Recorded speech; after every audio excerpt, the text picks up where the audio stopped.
बल्ली मारा के मोहल्ले की वो पेचीदा दलीलों की सी गलियां, सामने टाल के नुक्कड़ पे बटेरों के कसीदे, गुड़गुड़ाती हुई पान की पीकों में वो दाद वो वाह वाह, चंद दरवाजों पे लटके हुए बोसीदा से कुछ टाट के पर्दे। इसी बेनूर अंधेरी सी गली कासिम से एक तरतीब चरागों की शुरू होती है।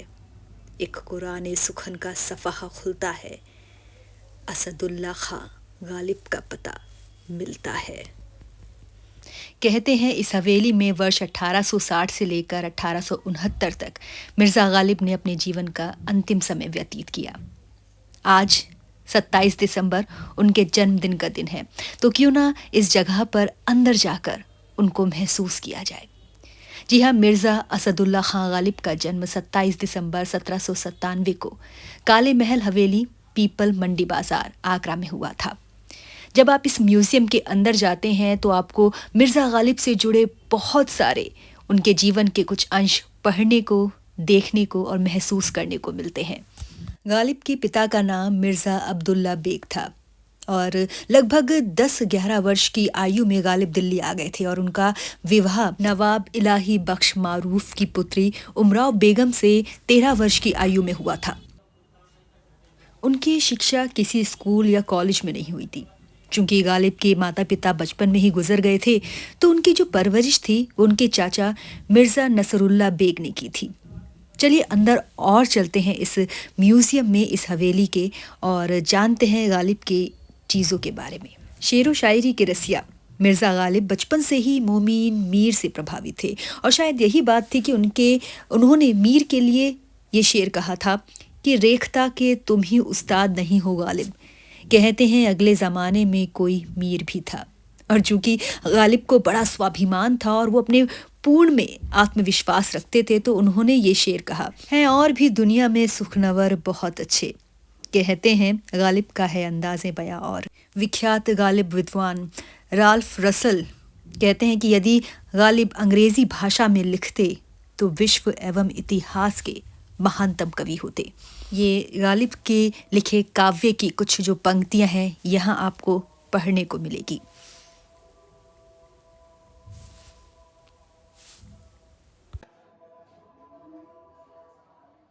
गालिब ने अपने जीवन काल में कहाँ कहाँ समय बिताया, बनारस में, रामपुर में और दिल्ली में, तो ये सब आपको यहाँ देखने को मिलेगा। और उनके जो पत्र थे जब वो लिखते थे तो वो उर्दू में भी हैं और ट्रांसलेट होकर इंग्लिश में और हिंदी में भी आपको यहाँ पढ़ने को मिलेंगे। और ये जो आप अभी सामने देख रहे हैं कि गालिब का आवाज़ वहाँ हीटर किस तरह से ठीक हो रहा और हीटर किस तरह से काम करता था, वो सब दिखाया गया है। तो ज़रूर अब अगर आप गालिब के या फिर शायरी के शौकीन हैं या मोहब्बत से मोहब्बत करते हैं तो आप इस म्यूज़ियम में ज़रूर जाइए। देखिए गालिब का रामपुर का निवास। अब अगर हम उनके पत्नी उमराव बेगम के बारे में बात करें तो कहते हैं कि जिस समय उनका विवाह मिर्ज़ा गालिब से हुआ तो वो केवल 12 वर्ष की थी और गालिब उस समय 13 वर्ष के थे।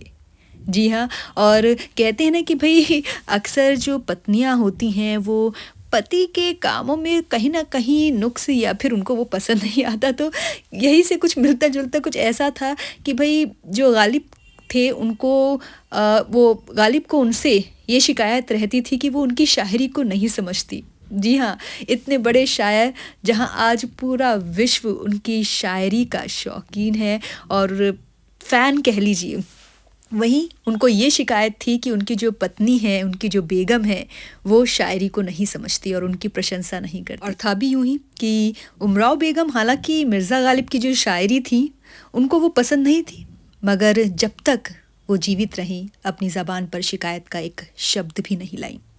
उमराव बेगम के 7 बच्चे हुए, मगर दुर्भाग्यवश उनमें से एक भी जीवित नहीं रहा।